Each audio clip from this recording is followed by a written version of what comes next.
បាទសួស្តីអ្នកនរគ្នាសូមស្វាគមន៍មកកាន់ Channel Houdini ទាំងអស់គ្នាចឹងថ្ងៃនេះផងដែរយើងមានវីដេអូតពីវីដេអូលោកមុនយើងអំពីអក្សរកាតាកាណាណាហើយចឹងសម្រាប់អក្សរកាតាកាណាគឺយើងបានបញ្ចប់ហើយពីអរហូតដល់អឺនណាហើយវីដេអូអំពីរបៀបសរសេរអក្សរនីមួយៗហើយចឹងយើងនឹងរំលឹកឡើងវិញហើយពីអដល់អឺនហើយនឹងជាមួយនឹងអក្សរ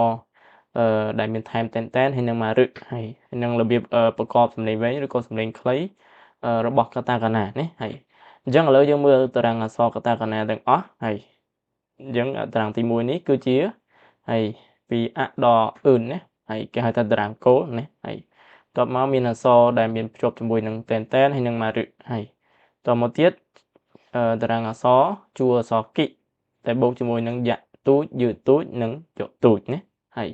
បាទអញ្ចឹងយើងមើលតារាងទាំងអស់គ្នាកន្លែងនេះហើយតារាងដែលមានភ្ជាប់ជាមួយនឹងតែនហើយនឹងមករឹកនេះហើយនឹងជួរអក្សរគិដែលមានភ្ជាប់ជាមួយនឹងយៈទូចយឺទូចនិងយកទូចហើយអញ្ចឹងសម្រាប់តារាងគោលហើយពីអដល់អឺនគេហៅថាសេអុនណាហើយបន្ទាប់មកតារាងដែលមានភ្ជាប់ជាមួយតែនហើយនឹងមករឹកណាសម្រាប់តែនគេហៅថាដាក់គឺអុនណាដាក់អុនសំដៅទៅលើតួអក្សរដែលមានភ្ជាប់ជាមួយនឹងតែនណាហើយសម្រាប់ហាន់ដាក់អុនតួអក្សរដែលមានភ្ជាប់ជាមួយនឹងមករឹកហើយបន្តមកទៀតយោអុនសំដៅទៅលើជួរអក្សរគិដែលមានភ្ជាប់ជាមួយក្រុមដែលនៅជួរអក្សរគិភ្ជាប់ជាមួយនឹងអក្សរយៈទូចយឺទូចយកទូចណាហើយអញ្ចឹងឥឡូវយើងមកមើលការប្រកបសំឡេងរបស់សំឡេងវែងរបស់ពាក្យក្នុងអក្សរកាតាកាណាអញ្ចឹងសម្រាប់អក្សរហិរ៉ាកាណាហើយកាលយើងរៀនគឺមានសំឡេងភ្ជាប់ជាមួយនឹងជួរហើយនឹងជួរអឬក៏ជួរអីចឹងទៅណាហើយដូច A អញ្ចឹងជួរ A គឺយើងយកជួរ S បូកជាមួយនឹង X ហើយជួរយើងយកជួរបូកជាមួយនឹងអក្សរណាហើយបន្ទាប់មកជួរហើយយើងយកជួរអក្សរបូកជាមួយនឹងអក្សរឬក៏បូកជាមួយនឹងអក្សរដើម្បីបានបន្លាយសំឡេងសំដៅដើម្បីបានជាសំឡេងវែងណាហើយក៏ប៉ុន្តែសម្រាប់កាតាកាណាហើយគឺយើងយកជួរអក្សរផ្សេងៗហ្នឹងបូកជាមួយនឹងសញ្ញាដកមួយហើយណាហើយដែលដកនោះគេហៅថាចូអុងហ្គីកូណាសំទោសចូអុងឃីហ្គូហើយចូអុងឃីហ្គូណាហើយសញ្ញាយើងទៅសេត្រេមួយប្រើសម្រាប់បន្លាយសំឡេងឲ្យវែងណាហើយអញ្ចឹងឧទាហរណ៍ដូចជួរសំឡេងអក្សរអហើយបូកជាមួយនឹងត្រេនឹងមកហើយយើងអាចថាអាជួរអក្សរអ៊ីទៅជាអ៊ីជួរអក្សរទៅជាជួរអក្សរទៅជាអេជួរអក្សរអូទៅជាអូណាហើយអញ្ចឹងយើងមើលជួរអក្សរអណាឧទាហរណ៍ដូចជាខាដកហើយម៉ាតហើយឬក៏ដារ៉ាណាហើយជួរអក្សរអ៊ីហើយបូកជាមួយនឹងត្រេហ្នឹងហើយយ៉ាងថាតាក់គឺស៊ីណាហើយតាក់គឺស៊ីឬក៏ពាក្យនេះយ៉ារីណាហើយខីណាហើយជួរអក្សរហើយស៊ឺប៉ាហើយពឺរឹហើយខឺរ៉ាជួរអក្សរថេពឹហើយសេតាណាចុងក្រោយមេរឹហើយណាជួរអក្សរអមានណូតហើយខូដហើយម៉ូតាណាអញ្ចឹងនេះគឺជាការប្រកបសំឡេងវែងណារបស់កាតាកាណាហើយយើងចូលមួយទៀតហើយណាគឺការបញ្ចេញសំឡេងអក្សរកាតាកាណាសម្រាប់ប្រើលើពាក្យកម្ចីដែលមិនមែនជាសំឡេងដើមក្នុងភាសាជប៉ុនហើយមិនមែនជាសំឡេងដើមមានន័យថាម៉េចហើយសំឡេងដើមជប៉ុនវាអត់សូវមានច្រើនទេណាអញ្ចឹងសំឡេងផ្សេងៗដែលកម្ចីមកពីពាក្យបរទេសតាមសំនៀងបរទេសអញ្ចឹងណាអញ្ចឹងយើងអាចប្រើសម្រាប់និយាយពាក្យទាំងអស់ហ្នឹងបានហើយជាពិសេសឧទាហរណ៍ដូចជាឈ្មោះបរទេសអីហើយណាអញ្ចឹងទី1នេះគេដាក់ជួរសំឡេងអក្សរអ៊ីបូកអទៅជាអ៊ីណាជួរអ៊ីបូកអទៅជាអ៊ីអញ្ចឹងក្នុងភាសាជប៉ុនសំឡេងរបស់វាអត់មានសំឡេងហ្នឹងទេណាអានេះគឺជាសំឡេងបន្ថែមគួបផ្សំបន្ថែមសំឡេងដើមរបស់ជប៉ុនគឺអត់មានសំឡេងបែបហ្នឹងទេណាហើយអញ្ចឹងអ៊ីបូកអទៅជាអ៊ីណាហើយគីបូកអទៅជាគៀស៊ីបូកអទៅជាសៀតាសំដៅឈីបូកអទៅជាឈៀនីបូកអទៅជានីយ៉ាងទៅណាហើយតមកទៀតជួរអេបូកអទៅជាអែបូកអទៅជាអែណាហើយ អញ្ចឹងកែបុកអកែសេបុកអសែណាតែបុកអតែណាហេបុកអហែណាហើយតមកទៀតហើយជួរសំឡេងខ្យល់អក្សរ shake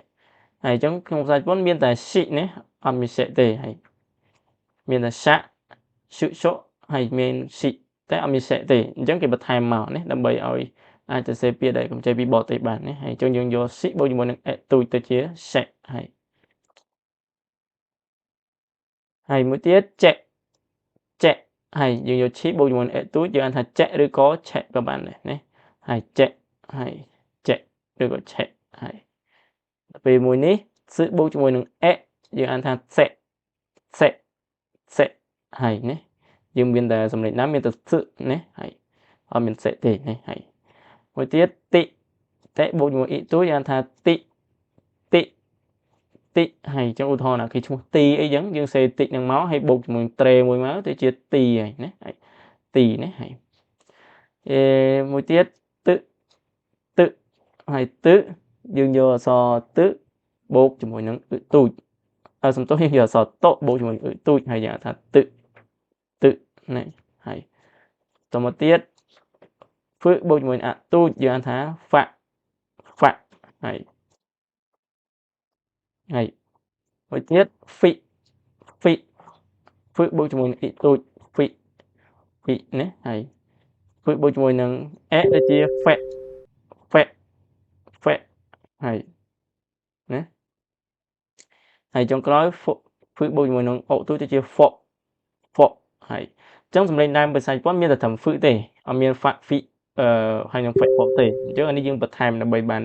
ទៅជាសំឡេងឲ្យបានច្រើនណាហើយមួយទៀត ji បូកជាមួយនឹងទូចទៅជា je ហើយណាដេបូកជាមួយនឹងទូចទៅជា di ហើយណាឧទាហរណ៍គេឈ្មោះ d អញ្ចឹងទៅយើងថែមត្រេមួយមកទៅជា d ហើយថត d ណាអញ្ចឹងណាហើយមួយទៀតដកបូកជាមួយនឹងទូចទៅជាដណាហើយដេបូកជាមួយនឹងយឺទៅជាដយឺណាដយឺហើយមួយទៀតជួរនេះបូកជាមួយនឹងទូចហើយឬក៏វងកញ្ចក់ថែមតែនបូកជាមួយទូចពីរហ្នឹងបញ្ចេញសំឡេងទៅជា ហើយ ណាក៏ប៉ុន្តែការសរសេរទៅជាអង់គ្លេសនៅពេលយើងវាយ keyboard អីគឺផ្សេងគ្នាបើសិនបើយើងសរសេរហើយនឹងទូចយើងសរសេរ w ហើយនឹង i តែបើយើងសរសេរដែលមានតែនហ្នឹងគឺយើងសរសេរ v បូកជាមួយនឹង i ណាហើយអញ្ចឹងជួរហ្នឹងដូចគ្នាហើយពាក្យ ហើយបូកជាមួយទូចទៅជា ហើយឬក៏មួយទៀតយើងថែមតែនហើយណាយើងបញ្ចេញសំឡេង ហើយអញ្ចឹងរបៀបផ្សេងវាខុសគ្នាបូកជាមួយនឹងសំដៅបូកជាមួយនឹងទូចយើងថាហ្នឹងគឺយើងសេ we ក៏តែបើសិនបើយើងថែមតែនគឺយើងសេអក្សរ v ណាហើយមួយទៀតថែមតែនទៅជា ហើយណាហើយអញ្ចឹងយើងដឹងហើយជួរវ៉ាក់ក្នុងភាសាជប៉ុនមានតែវ៉ាក់ហ្នឹងហើយអត់មានវ៉ាក់ទេណាហើយចុងក្រោយវ៉ហើយណាបូកជាមួយនឹងទូចឬក៏ថែមតែបូកជាមួយនឹងពីរហ្នឹងគឺយើងបញ្ចេញសំឡេងវ៉ហើយកុំព្យូទ័ររបៀបផ្សេងរបស់វាគឺខុសគ្នាបើសិនបើយើងដាក់ហើយបូកជាមួយនឹងធំបូកជាមួយនឹងទូចគឺយើងសរសេរ w o ណាហើយតែបើថែមតែយើងសរសេរv ហើយនឹង o ណាហើយអញ្ចឹងទាំងអស់នេះគឺជាការបញ្ចេញសំឡេងអក្សរកាតាកាណាសម្រាប់ប្រើលើពាក្យកម្ចីដែលមិនមែនជាសំឡេងដើមក្នុងភាសាជប៉ុនណាហើយអញ្ចឹងយើងអាចសរសេរឈ្មោះអ្នកផ្សេងដែលមាន